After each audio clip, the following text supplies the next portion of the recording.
আসসালামু আলাইকুম। শিউলিস ফ্যামিলি থেকে আপনাদের শিউলি আপু আবারও চলে আসছি একটা রেসিপি নিয়ে। তো যাদের মুখে রুচি নাই তারা এ ধরনের একটা রেসিপি রেডি করে খেয়ে দেখবেন, আসলেই মুখে রুচি চলে আসবে। আর কিন্তু ডাক্তারের কাছে যেতে হবে না, ভিজিট দিতে হবে না। শিউলি আপু কিন্তু একদম ভিজিট ছাড়াই একটা রেসিপি দিয়ে দিতেছি। দেখুন কি রেসিপি। এই যে এখানে দেখতে পাচ্ছেন কি সুন্দর টাটকা লাল শাকগুলোকে ছোট করে কেটে ধুয়ে রাখবো। আর সেই ফাঁকে একটা কড়াই বসিয়ে দিলাম, আর কড়াইটাতে দিয়ে দিলাম সামান্য একটু তেল। তো এই ভিডিওটা আমি যখন রেডি করেছিলাম, খাওয়া দাওয়ার পর আমাকে একজন কল করেছে সরাসরি। সে আমার ভিডিও দেখে, কোনো আত্মীয় স্বজন না, যাই হোক, আবার একেবারে ফালানো লোকও না, এরকম টাইপের। তো সে কোন মেন্টালিটির লোক আমি জানি না। তো হুট করে কল দিয়ে বসলো, সালাম দিলাম। তারপরে আমাকে বলতেছে কি ব্যাপার, যখন ভালো মন্দ রান্না করি তখন কল দিয়ে বলে কি ভালো মন্দ রান্না করে খাচ্ছেন আমাদের ছাড়া, হ্যাঁ এইটা খাচ্ছেন, ওইটা খাচ্ছেন, ওইটা খাচ্ছেন। আরে ভাই, আমার হাজব্যান্ড ইনকাম করে, আমার ছেলে মেয়ে আমি নিয়ে সংসার করি, আমি রান্না করি, খাই, একদিন ভালো খাবো, একদিন মন্দ খাবো, যেদিন কিছু মতে যা থাকে সেদিন তাই খাবো। আবার যদি খারাপ রান্না করি ফোন দিয়ে বলে কি ব্যাপার, খানসাব টাকা পয়সা দেয় না নাকি, সেজন্যে খারাপ তরকারি রান্না করতেছেন। বুঝতেছি না এই মানুষগুলো কোন মেন্টালিটির মানুষ, আর তারা কোন পর্যায়ে গেলে সে কথা বলতে পারে। আরে আমি তো বলি না আপনাদের কল দিয়ে আমাকে এ কথা বলার জন্য। ভিডিও দেখতেছেন দেখেন, ভালো লাগলে দেখেন, না ভালো লাগলে বেরিয়ে যান, আমার তো কোনো সমস্যা নাই রে ভাই। তারপরে যাই হোক, ওদের মেন্টালিটি কোন পর্যায়ের আমি জানি না। তো আমি চাই আপনারা আর সামনের দিকে কখনো আমাকে নখ দিয়ে এই ধরনের কথা বলবেন না। আমার কিছু মতে যা আছে তা নিয়ে আমি খেয়ে দিয়ে শ্বশুর শাশুড়ি ফ্যামিলির সবাইকে নিয়ে আলহামদুলিল্লাহ ভালো আছি।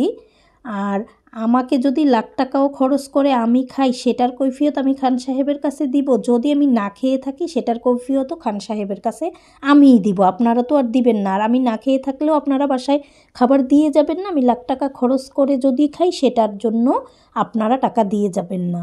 তাইলে আমি তো লাখ টাকা খরচ করে খাইলেও তো ভাই আপনাদের কাছ থেকে টাকা এনে খাবো না, আমি খান সাহেবেরটাই খাবো। খান সাহেবের সংসারই করি, খান সাহেবই আমাকে চালাবে। আজব এক লোক রে ভাই। আমি দয়া করে আজকে বলে দিলাম, আর কখনো আমাকে নখ দিয়ে এই ধরনের কথা বলবেন না। আর আমি তো জাস্ট আজকে আপনাদের নাম্বারগুলো একেবারে ব্লকই করে দিছি। আমার এই ধরনের লোকের সাথে তো আমার চলাফেরারও দরকার নাই, কথাবার্তারও দরকার নাই, আমার বাসায় আসারও দরকার নেই। জাস্ট ওনারা আসেন না, তারপরেও বললাম আর কি। যাই হোক, একদম আমার কষ্ট লেগে যায় এই ধরনের কথাবার্তা বললে। তারপরে এই যে দেখেন, দেখতে দেখতে কিন্তু চিংড়ি মাছ দিয়ে, আর এগুলো ছিল ওই যে চাষের চিংড়ি মাছ আছে না, সেই ধরনের চিংড়ি মাছ। রান্না করার পর চিংড়ি মাছগুলো কিন্তু তেলে দেওয়ার পরে আর লাল হয়নি। আমাদের দেশি যেসব চিংড়ি মাছ কিন্তু দেওয়ার সাথে সাথে একদম লাল হয়ে যায়। তারপরে এই যে দেখেন দিয়ে দিলাম ওই যে মুখে রুচি আসার ঔষধ, এই যে দেখতে পাচ্ছেন জলপাই। এই জলপাই দিয়ে লাল শাক এভাবে রান্না করলে যে কতটা মজার হয়, যারা যারা খেয়েছেন কখনো রান্না করে শুধু তারাই বুঝবেন। তো এটা কিন্তু একদম অল্প সময়ে অল্প উপকরণ দিয়েই খুব মজাদার একটা তরকারি রান্না করা যায়।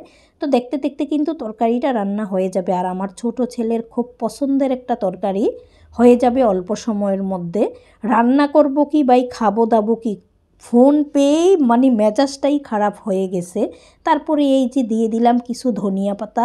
সে কিন্তু আমার কোনো রিলেটিভও না, কোনো আত্মীয় স্বজনও না, কোনো আপনজনও না। হয়তো বা কোনো ক্রমে, কোনো কারণে বা কোনো দরকারে নাম্বারটা হয়তো ছিল, তাই বিদায় সে আমাকে কল দিতে হবে নাকি বলেন তো দেখি আপনারা। তারপরে এই যে দেখেন, দেখতে দেখতে কিন্তু তরকারিটা হয়ে গেছে, আর আমি বাটিতে ঢেলে নিলাম। দেখতেই পাচ্ছেন কত সুস্বাদু মজাদার জলপাইয়ে দিয়ে লাল শাকের টক। আপনারা কিন্তু অবশ্যই এই তরকারিটা রান্না করে খেয়ে দেখবেন, অনেকটা কিন্তু মজাদার তরকারি, মুখে রুচি আসার মতো।